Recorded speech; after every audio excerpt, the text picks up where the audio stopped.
Hi there, I'm Stephen. Welcome to the Canterbury Crusaders' third video battle report. We have started a 40k Tale of Ex-Gamers.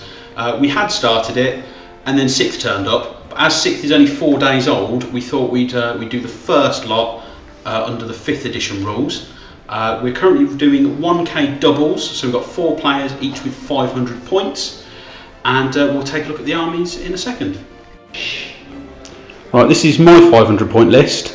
That is Eldar. I am taking him in 500 points so that I can use him in later rounds of Ex-Gamers. We have next to him 5 Rangers, and they are just Rangers, no Pathfinder upgrades at the moment. We have 5 Dire Avengers. There is an Exarch, but he isn't armed like that, he is just armed with a Shuriken Catapult. And there is a Wraith Lord armed with an Elder Missile Launcher and 2 Flamers. Hi, I'm Nick Jones, and this is my Eldar 500 point list. First unit is a unit of 5 Pathfinders, and then we have 3 jet bikes, one of which has got a Shuriken cannon, a standard Farseer, 2 Warwalkers, both armed with double Eldar missile launchers, and a 3rd Warwalker armed with 2 scatter lasers. I'm Jay, this is my Orc army. First one we've got there is an Orc Scorcher, 3 Orc Biker Boys, Wazdaka, a Death Dread at the back there, and a big mech with custom force field. Hi, I'm Dave, and this is my 500 point list. I've got a squad of veterans there with no upgrades, a second squad of 10 veterans with a flamer. I have 3 scout sentinels with auto cannons. I have 1 chimera with the laser and the heavy flamer. I have my command squad with no upgrades, and then I have the Vendetta gunship. Okay, this is our battlefield. We have rolled off for deployment and battle type. We have got seize ground, where we've managed to roll 3 objectives. So we have 1 at the base of this building here, 1 behind that building in that corner, and then 1 centrally towards the board edge over here. And we've rolled spearhead deployment, so we've got table quarters. So we'll be back after deployment. Right, after deployment, the Eldar won the dice roll, so they chose to deploy in this corner. Orcs and Imperial Guard over here. After scout moves and Eldrad's divination roll, we've got the Death Dread and friends wandering around there. We've got an Imperial Guard command squad hiding at the back, Chimera with vets, and then Wazdaka and his little friends there. The Vendetta with the second squad of vets is in reserve. On the Eldar side, 3 bikes are in reserve. Got a unit of Rangers here, unit of Pathfinders there, 2 units of Scouting Warwalkers, and at the back we've got Eldrad, the 5 Dire Avengers, the other Farseer and the Wraith Lord. And now I suppose it's time to see if the Orcs and the Imperial Guard can seize the initiative. So end of Eldar turn 1, Eldrad cast Guide on the Twin Scatter Laser Warwalker, Guide on the Wraith Lord and Fortune on his own unit. The 3 Warwalkers, the Pathfinders and the Rangers all fired at Wazdaka and his 3 friends. They are all now dead, which removes a little bit of a threat. Then the Wraith Lord tried to fire its missile launcher through that little hole in the building at the Scorcher, but missed despite being guided. And that is the end of Eldar turn 1. Orc and Imperial Guard turn 1. The command squad stayed where they were. The Chimera took a bit of cover. The 4 Walkers and Big Mech advanced forward slowly. Turbo boosted or flat outed the Scorcher. The Death Dread shot its 2 big shooters at the Ranger squad in the undergrowth. They went to ground. And the 3 sentinels shot at the squad on the top there, killing 1. Right, Eldar turn 2. These 2 missile launchers unloaded everything and did nothing to that Scorcher. The reason it's in fact on its side is because of those 5 Pathfinders who pretty much rendered it and exploded it. Wrecked it, sorry. The Scatter Laser War Walker immobilised it first though, so it helped a little. It's a shame the other 2 did nothing. Eldrad cast Fortune on his unit, Fortune on the Wraith Lord, and Guide on the Wraith Lord. 3 jet bikes arrived from reserve and turbo boosted.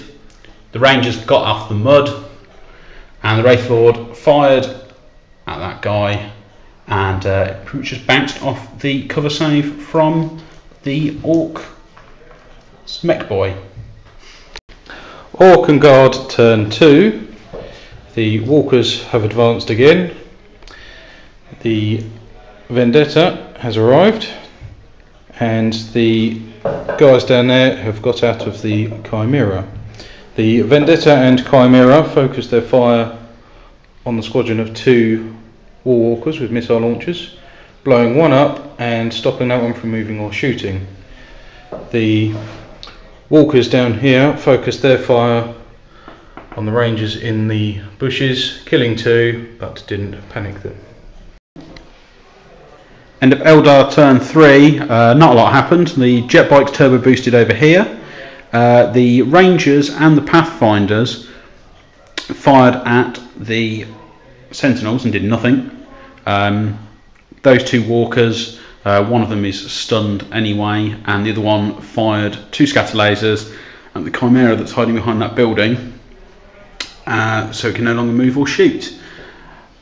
The Wraith Lord missile launcher just bounced off the front of that vehicle. Aside from that, Eldrad just knocked out 2 lots of Fortune and a Guide again, which pretty much did nothing. Orc and Guard turn 3. Once again, the Orc units have advanced slowly. The Chimera couldn't do anything, and the Vendetta moved the other side of the building.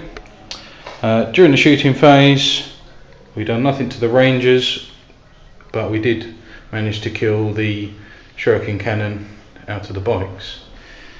The Vendetta shot at the lonely missile launcher Walker, and unfortunately didn't blow it up, but stopped it from shooting in the next turn. Team Eldar turn 4. The War Walker moved behind that building. That War Walker opened up at the Chimera and did nothing this turn. The Pathfinders, 2 of them, could draw line of sight to the mech that's behind him. Did nothing, so they both managed to miss. Eldrad tried to Eldritch Storm but was out of range. Then cast Fortune on his squad and Guide on the Wraith Lord. Wraith Lord didn't need the Guide, managed to score a penetrating hit on that guy there and blow one of his arms off. The 3 Rangers fired in an attempt to try and glance some of those, did nothing, and the bikes turbo boosted over there. Orc and Guard army turn 4. The Sentinels broke ranks and moved over that way. The Vendetta moved to the middle of the table. The Chimera moved forward. The Death Dread and Big Mech moved to cover. In the shooting phase, the Sentinels killed the remaining 2 bikes, even though they turbo boosted. The Vendetta fired its las cannons, doing a wound on the Wraith Lord. The Chimera used its scatter laser to immobilise this walker and stop it from shooting. And in the shooting phase, I called a Warg, allowing my Big Mech to get into combat in the assault phase. I took a wound and I done 1 in return, so it's a draw combat. Right, Team Eldar turn 5. Lots of moving around. Eldrad did a runner out of his unit, Dire Avengers.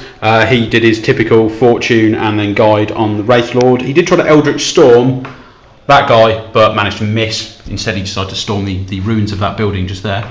The Guardians fluffed horribly in combat against the Big Mech, despite the fact the Big Mech had Doom cast on him. This Walker and the Wraith Lord both scored, basically got 3 crack missile hits in on that Vendetta and couldn't even glance its armour.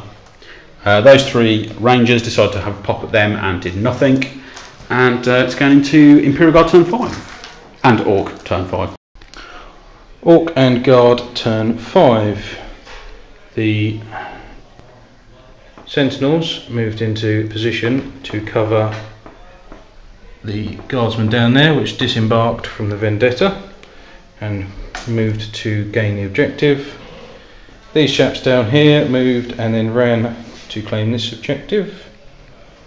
The Chimera blocked line of sight in the mid phase from that Walker to keep the guys safe, and the Death Dread moved around the building to start with and then engaged in combat with the Warwalker and wrecked it.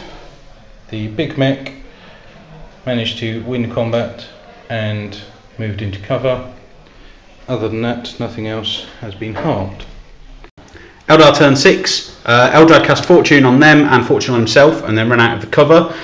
He was going to Mind War the Big Mech that was then shot by a Dire Avenger there, but he wasn't going to have line of sight, so instead he Eldritch Stormed that guy and all he did was make him point that way. Nyx Farseer went on a suicidal charge and made it so that the Death Dread couldn't move or shoot this turn by hitting it with his Witchblade. Meanwhile, the 3 Rangers and the Wraith Lord fired everything at this lovely 10-man squad of Guardsmen here and injured 1 of them. They then passed their pinning check, and all 8 scatter laser shots from that guy killed a whole Guardsman there. So it's on to Imperial Guard and Orc turn 6. Orcs and Guard turn 6. These guys moved into cover, the Vendetta moved across, those guys moved into cover some more. They moved forward, and that moved forward and blocked complete line of sight to those guys from this Warwalker. In the shooting phase, the Vendetta managed to kill the Wraith Lord, and the Sentinels tried to take out a Dire Avenger but failed, and once again shooting at this done nothing. In the combat phase, the Farseer was dancing between his legs and it was a stalemate once again. Right, end of game, as there was no turn 7. The Eldar managed to secure this objective, and the Orcs and Guard secured this objective and this objective, meaning that we won the game 2-1. Well, it was all looking so good by the end of turn 1. Most of Jay's guys were lying bleeding out on the floor. We were in a good strong position, and somehow we just lost it horribly. Personally, I don't think I was aggressive enough with the Wraith Lord. It should have really been in their face pretty much from turn 2, but I was a bit worried about that rather large Orc Dreadnought. Basically, we killed the Orcs, but we didn't kill enough of the Guard to actually make any sort of difference, and by the time I started moving away from our deployment zone, it was too late. Okay, so the end of the game, we didn't win. This is unfortunate. After the good start that we made to the game, we sort of tailed off really after the first 2 turns. We couldn't really cause any damage, really were sort of stymied by the force field, which really held up the centre of their army for us. Farseer tried to be heroic at the end, you know, really take the fight to the Dreadnought, but despite managing a number of penetrating hits, just couldn't really cause any lasting damage. So unfortunately, it's a loss. Right, basically obviously a good win there. At the start of the game I was dreading what the result was going to be, as I lost Wazdaka and his retinue, and quickly then lost my Scorcher, which put plan A out of the window. But thanks to my man of the match, which was the Big Mech with custom force field, he managed to keep the 3 Sentinels and Dreadnought alive long enough for them to do maximum damage and get amongst the lines and help secure us the victory. Well, ultimately, I played a very defensive game with my guard, sat back the entire game. 2 of my whole units never even fired their guns, but did manage to hold both the objectives at the end of the game. I think literally cowering like a cowardly cardsman behind things for the whole game kind of held me in a strong enough stead at the end of the game to hold both of the objectives. While my friendly orcs went forward and took all the damage for me, which was quite nice of them, as an orc should do. Right, well that was our 3rd video battle report. The last 40k 5th edition game I think we'll be playing for a while. Next month we will be doing 1k doubles, I believe, using the new 6th edition rules. So thanks for watching.